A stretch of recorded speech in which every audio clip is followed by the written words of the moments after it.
Hello guys, के class channel में आप लोग का स्वागत है। और आज आपके लिए इस चैनल पे इस प्लेलिस्ट क्रैश कोर्स में आप लोग का स्वागत है। और आज आपके लिए लेकर आए हैं हम 1.3 का वीडियो, 1.3 का वीडियो, 1.1 और 1.2 का वीडियो इसके अगले वाले प्लेलिस्ट में आपको मिल चुका है। अब आते हैं कि 1.3 में पढ़ना क्या है। 1.3 में आपको पढ़ना क्या है कि रूट वाली जो संख्या होती है वह अपरिमेय संख्या होती है। कौन संख्या होती है? अपरिमेय संख्या होती है। और इसी रूट 2 को अपरिमेय संख्या है इसे क्या करना है? सिद्ध करना है। अगर आप इस रूट 2 अपरिमेय संख्या को सिद्ध करना सीख लिए तो मानिए कि आप 2 नंबर मैथ में ला सकते हैं, क्योंकि यह क्वेश्चन सिद्ध करने का क्वेश्चन जो होता है अपरिमेय का वह बार बार आपके एग्जाम में आते रहता है और हर बार आता है और इस बार भी आ ही रहा है। तो सबसे पहले हम आते हैं क्वेश्चन पे कि रूट 2 एक अपरिमेय संख्या है, इसे सिद्ध करने के लिए हमें क्या करना पड़ेगा। तो सबसे पहले लिख लेंगे यहाँ पर कि रूट 2 और लिखेंगे यहाँ पे कि माना कि रूट 2 एक परिमेय संख्या। उल्टा मानेंगे, क्या मानेंगे यहाँ पे? अपरिमेय पूछ रहा है तो परिमेय मानेंगे। परिमेय संख्या है जिसे P/Q के रूप में लिख सकते हैं। P/Q के रूप में लिख सकते हैं,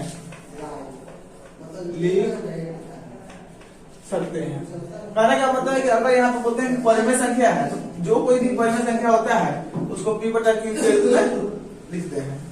अब P/Q कहने का मतलब है कि बटा में संख्या यानी 2/3 होना चाहिए, 1/2 होना चाहिए, 3/2 होना चाहिए, यानी कि वह किसी भी तरह से बटा में संख्या होना चाहिए। अब आते हैं कि के रूप में होता है। आगे आते हैं कि इसका उभयनिष्ठ गुणनखंड, इसका उभयनिष्ठ गुणनखंड, उभयनिष्ठ गुणनखंड 1 होता है। उभयनिष्ठ गुणनखंड करने का मतलब होता है कि जब कोई संख्या किसी भी संख्या से भाग नहीं लगती है तो वह संख्या 1 से भाग लगती है। जैसे कि मान लीजिए 13 जो है इसका अभाज्य गुणनखंड करते हैं, 13 का अभाज्य गुणनखंड तो 13 गुणे 1 आता है, यानी कि 1 जो यहाँ पर है वो क्या होता है? अभाज्य गुणनखंड के रूप में आता है। और 1 जो होता है वह उभयनिष्ठ गुणनखंड होता है। 13 किसी संख्या से भाग नहीं लगेगा, वह 13 से और 1 से भाग लगेगा, इसलिए 1 जो है 13 का उभयनिष्ठ गुणनखंड कहलाता है। अब इसके आगे आप क्या कीजिएगा? सिंपल सा कि लिखिएगा P/Q। यहाँ पे तो मान लिए कि रूट 2 एक परिमेय संख्या है। जब परिमेय संख्या तो क्या करेंगे? इसको P/Q के रूप में हम लिख सकते हैं। तब क्या करेंगे? P/Q बराबर रूट 2, P/Q बराबर रूट 2। अगर करेंगे दोनों तरफ वर्ग करने पर, दोनों तरफ वर्ग करने पर, दोनों तरफ वर्ग करने पर, वर्ग का मतलब क्या होता है? स्क्वायर। अब देखिए यहाँ P/Q का whole square equal to root 2 का होल स्क्वायर। P का स्क्वायर यानी कि P गुने P, Q का स्क्वायर यानी Q गुने Q, P का स्क्वायर तो P स्क्वायर, यहाँ पर Q था Q का स्क्वायर। यहाँ क्या लिखा जाएगा? P स्क्वायर बटा Q स्क्वायर रूट 2 का स्क्वायर, यानी कि रूट 2 गुने रूट 2। जब कोई भी सिंगल एक संख्या रूट में होती है गुना करते हैं तो वह एक सिंगल संख्या बनती है। रूट 2 गुने रूट 2 तो 2 हो जाएगा। और इसी को करते हैं क्या कि रूट 3 गुने रूट 3 क्या बनेगा? यहाँ पे 3। अगर करते हैं यहाँ पे कि रूट 5 गुने रूट 5 क्या बनेगा? 5। ठीक इस तरह से देखा जाएगा यहाँ पर 2 आने के बाद क्या करें हम यहाँ पे कि नीचे 1 दे देंगे बटा में। और जब कभी बटा में दोनों तरफ संख्या हो बीच में बराबर हो, बटा में दोनों तरफ हो और बीच में क्या हो? बराबर हो। यहाँ पर बटा में संख्या है दोनों तरफ, बीच में क्या है? बराबर है। जब बटा में संख्या दोनों तरफ रहेगा, बीच में बराबर रहेगा, तब क्या करेंगे? इसको क्रॉस मल्टीप्लाई करते हैं, त्रिशी गुना, मतलब इसको इससे और इसको इससे गुना करते हैं। जब हम इसको इससे गुना करेंगे और इसको इससे गुना करेंगे तो क्या हो जाएगा? 2Q square equal to P square हो जाएगा। P स्क्वायर को 1 से किए थे, P स्क्वायर 2Q स्क्वायर को किए थे यहाँ पर 2Q स्क्वायर। अब क्या करेंगे? अब देखिए आप पढ़ने का पहले से 2x इक्वल टू 4 होता है, x इक्वल टू 4/2 होता है। ठीक इसी तरह से हम अगर इसको लिखें कि 2Q square equal to P square तो Q square equal to P square लिख सकते हैं, इसको लिख सकते हैं। और इसको लिखने का मतलब अगर इसको यहाँ पे नहीं लिखे, सिंपल सा बोले कि 2 जो है वो P स्क्वायर को विभाजित करता है, 2 जो है P स्क्वायर को विभाजित करता है, बोल दे तो या इस तरह लिखे तो बात सेम होता है। इसलिए यहाँ क्या लिखेंगे हम कि चूंकि 2 जो है वह पी स्क्वायर को क्या करता है, विभाजित करता है। इसलिए अब देखिए डबल पी को जब विभाजित करेगा तो एक पी को पी विभाजित करेगा, इसलिए 2 जो है पी को विभाजित करेगा, विभाजित करेगा। अब देखिए कि यहाँ पर हम क्या माने थे, पी बटा क्यू माने थे तो पी का तो हो गया विभाजित, क्यू का नहीं हुआ, तो क्यू को विभाजित करने के लिए आगे हम मानेंगे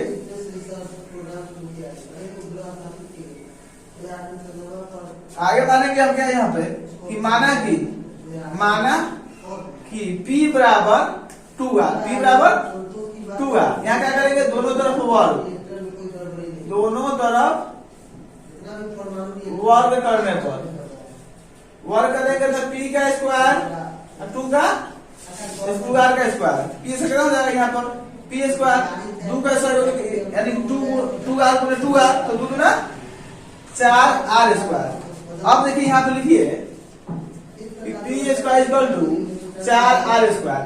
अब देखिए पी स्क्वायर बराबर क्या आ है यहाँ पर आपको 2Q स्क्वायर आया हुआ है, तो पी स्क्वायर जो यहाँ पर आया हुआ है इसी को उठा के यहाँ पे लिखेंगे कि 2Q स्क्वायर इसका कितना आ यहाँ पर 4R स्क्वायर। अब क्या हो जाएगा, काटेंगे इसको तो 2 गुना 4, अब इसको लिख सकते हैं हम कि 2R square equal to Q square. ठीक है, आप जिस तरह से यहाँ कहे थे कि 2 जो है पी स्क्वायर को भाग देता है, उसी तरह से यहाँ 2 जो है Q स्क्वायर को भाग देगा।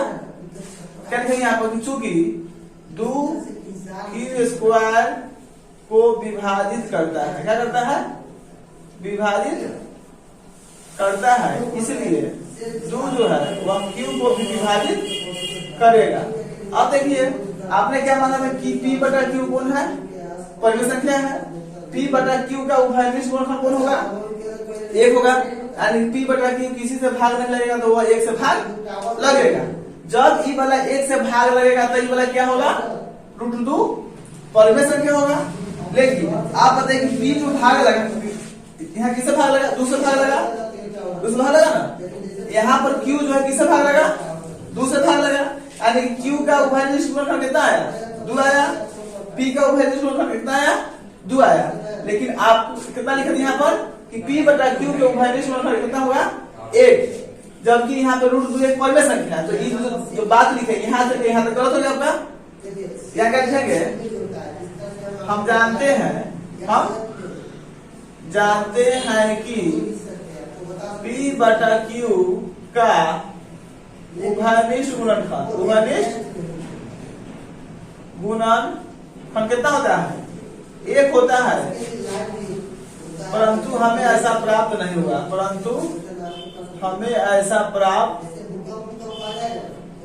नहीं हुआ है। जब आपको ऐसा प्राप्त हुआ है, नहीं प्राप्त हुआ है, होता कितना है, 1, आपको मिला कितना, 2 मिला। तो जब ऐसा प्राप्त नहीं हुआ तो आप क्या माना कि √2 एक परिमेय संख्या है, तो गलती हो जाएगा। अतः हमारी मान्यता क्या है, हमारी मान्यता गलत है। जब गलत है तो इसलिए √2 हमारे मान्यता क्या माने थे, परिमेय माने थे, गलत तो क्या हो जाएगा, अपरिमेय। √2 एक अपरिमेय संख्या है, प्रूव। अगर आपको ये समझ में आ गया होगा तो अच्छा बात है, नहीं समझ में आया होगा फिर से समझ लीजिए। √2 एक अपरिमेय संख्या सिद्ध करना है, तो माना कि √2 एक परिमेय संख्या है, उल्टा मानना है, जिसे P बटा Q के रूप में हम लिख सकते हैं। जब कोई भी संख्या परिमेय होता है तो उसको P बटा Q के रूप में, यानी कि बटा के रूप में, भीड़ के रूप में हम उसको लिखते हैं, जिसका उभयनिष्ठ गुणनखंड कितना होता है, 1।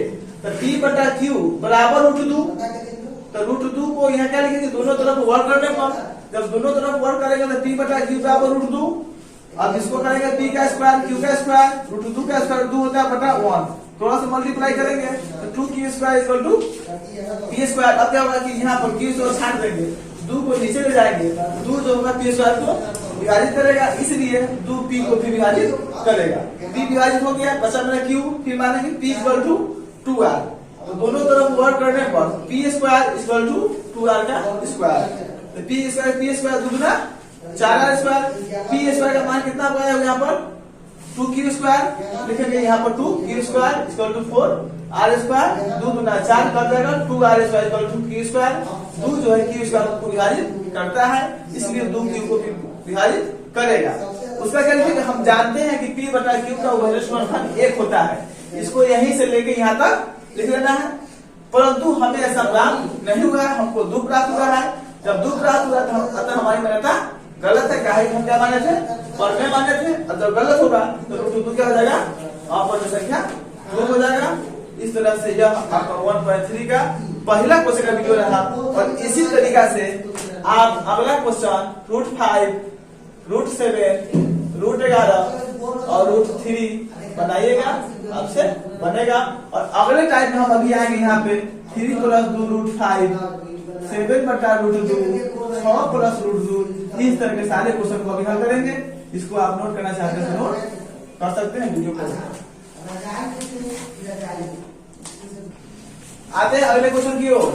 जो क्वेश्चन है आपका अभी हमने बताया है कि √2 एक अपरिमेय संख्या है सिद्ध करने के लिए। इसके बाद हम आते हैं कि अगर क्वेश्चन आप 3 + 2 √5 हो, या दूसरा अगला क्वेश्चन क्या होगा आपका 1 बटा √2। इसके बाद इसका क्या टाइप हो सकता है 7 √5। इसके बाद क्या हो सकता है आपका कि 6 + √2, 6 + √2। इस अब और यहाँ पे क्या बताते हैं √2। इस टाइप से जो सिद्ध करने वाला क्वेश्चन आपको आएगा, इस टाइप के अलावा कोई दूसरा टाइप ऑफ नहीं होता है।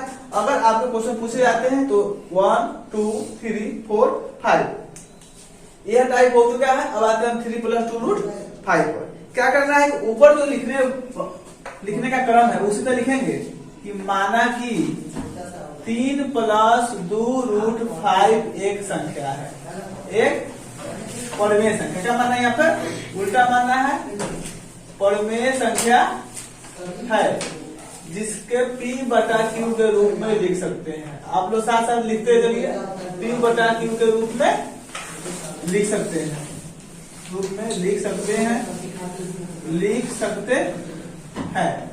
जिसका उभयनिष्ठ गुणनखंड 1 होता है, जिसका उभयनिष्ठ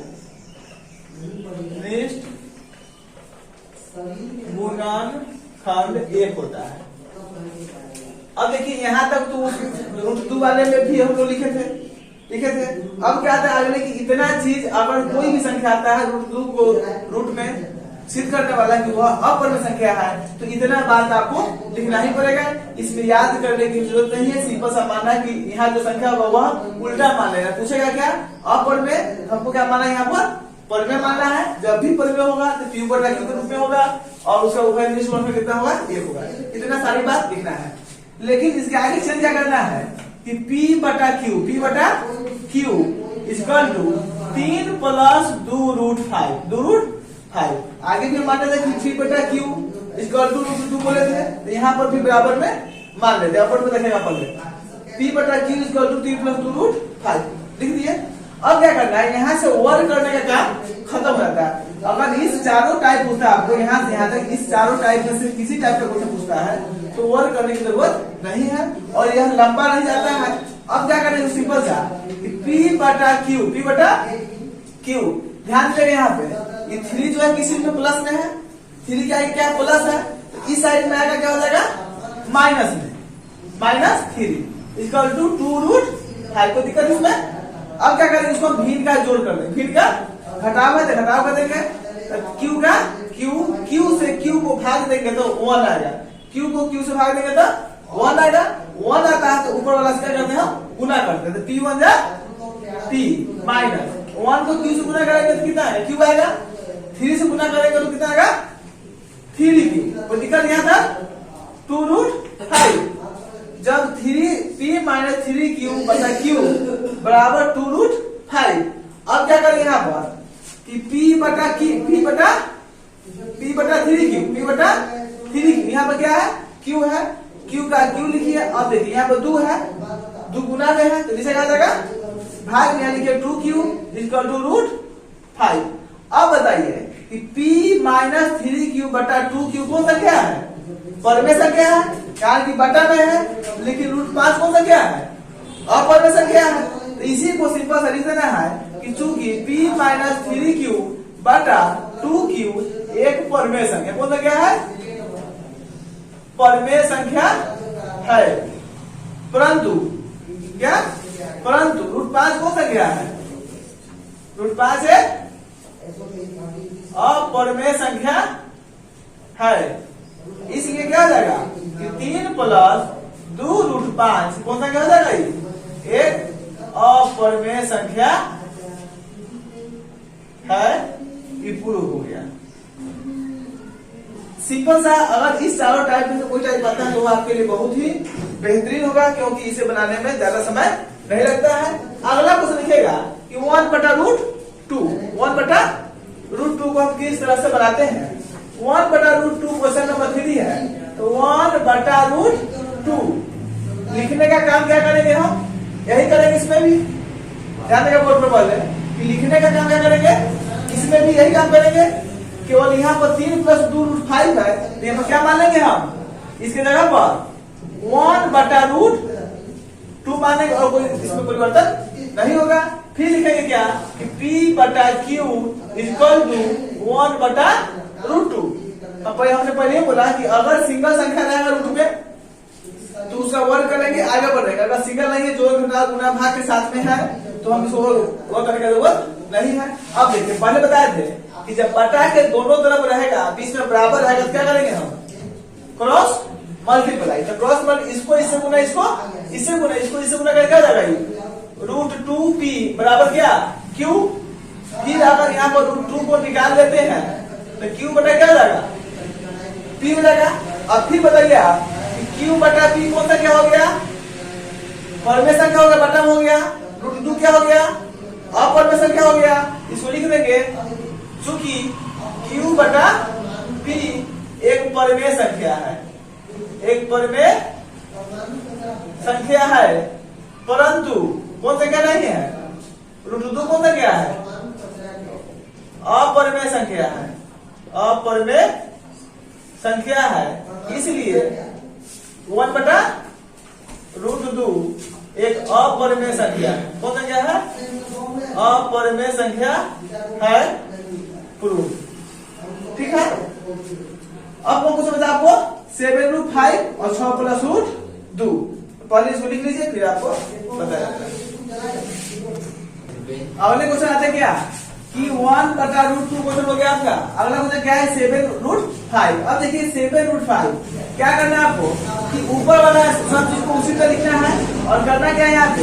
यहाँ पे क्या करना है आपको? चेंज करना है, यानी कि 7 रूट 5 लिख देना है। बाकी सब कुछ आपका वही रहेगा। अब ये क्या है? p बटा q इक्वल टू 7 रूट 5। देखिएगा कि यहाँ क्या है? गुना में 7, यहाँ क्या करेंगे? हम इसको नीचे लाएंगे, तो p बटा q 7 में ये बाहर में यहाँ बचेगा यहाँ, और ये क्या हो रूट 5। अब देखिए यहाँ पे बहुत आपको इजी पड़ेगा कि रूट 5 कौन सा क्या है? अपरमेय संख्या है। ये वाला बटा में है, इसलिए क्या लिखेंगे यहाँ पर कि p बटा 7q एक परमेय संख्या। कौन सा क्या है? परमेय संख्या है। इसलिए परंतु रूट 5 कौन सा क्या है? एक अपरमेय संख्या है, अपरमेय संख्या है। इसलिए 7 रूट 5 एक अपरमेय संख्या है। कौन सा क्या है? अपरमेय संख्या है। प्रूफ।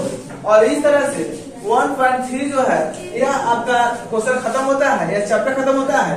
एक क्वेश्चन आपने सोच रखा है कि यह सब छोड़ क्यों दिए, तो यह क्वेश्चन आप बनाकर मुझे कमेंट बॉक्स में बताइएगा कि अभी तक हमने 1.3 का जो क्वेश्चन बताया वो आपको समझ में अगर आ गया होगा तो यह क्वेश्चन आपको बेहतरीन रूप से बन जाएगा, और हमें पूर्ण विश्वास है कि यह क्वेश्चन आपसे बन जाएगा। और कमेंट में जाकर बताएंगे कि बना कि नहीं बना, और कितना आदमी से बना, कितना से नहीं बना। अगला आते हैं चैप्टर 1.4 बहुत ही शॉर्ट है। इसमें क्या बोलता है कि शांत आवर्ती और अशांत आवर्ती। शांत आवर्ती अशांत आवर्ती का मतलब क्या होता है? सबसे पहले इसको समझने का प्रयास करेंगे। शांत आवर्ती क्या होता है? अब जैसे कि देखिए 1/2 अगर इसको नीचे से ऊपर भाग देते हैं तो 2/1 यहाँ पर 0 देंगे, 0.2 बचे 10, कट गया यहाँ पे 0.5।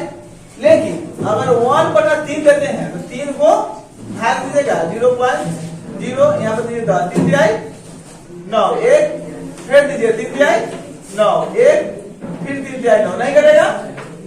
यानी यहाँ क्या लगातार संख्या बढ़ते जाएगा। यहाँ पे दशमलव आने के बाद भी संख्या क्या होती है, कट जाती है। जैसे ही संख्या कट जाएगी तो यहाँ पर एक निश्चित व्यक्तियों की संख्या मान लीजिए, यानी कि निश्चित आदमी की संख्या हो जाएगी। जब निश्चित आदमी की संख्या होगी तो शांत होगा, लेकिन यहाँ अनिश्चित आदमी लगातार लगातार लगातार लगातार बढ़ते जाएगा, कितना तो बनेगा उसका मान लगाना मुश्किल है, तो यह क्या हो जाएगा, अशांत हो जाएगा।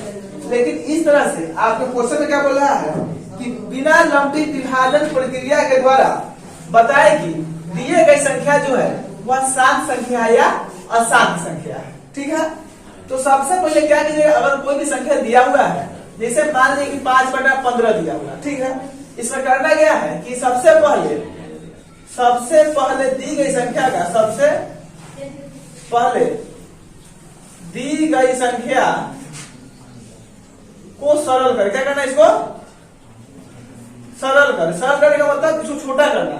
5 दिया 15, तो 5 एकम 5, 5 दिया 15। अब दूसरा, पहला स्टेप में सरल करना है, दूसरा स्टेप में हर का अभाज्य गुणनखंड, हर का अभाज्य गुणनखंड करना है। करते हैं अगर 2 और 5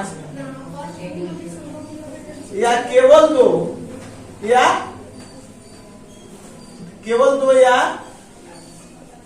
केवल 5 आता है तो शांत आवर्ती हो, क्या होगा, शांत आवर्ती होगा। अगर ऐसा नहीं आता है कि हर का भाग गुणनखंड करते हैं और उसमें 2 व 5 नहीं आता है, या खाली 2 या खाली 5 नहीं आता है, इसके अलावा दूसरा संख्या आता है, तो वह दी गई संख्या जो होगा वो आपका अशांत आवर्ती होगा। एक क्वेश्चन का अनुसार आपको समझा देते हैं। जैसे कि मान लीजिए यहाँ पर मान लीजिए कि 6 पता कितना, यहाँ पर मान लीजिए 15, कितना मान लीजिए 15।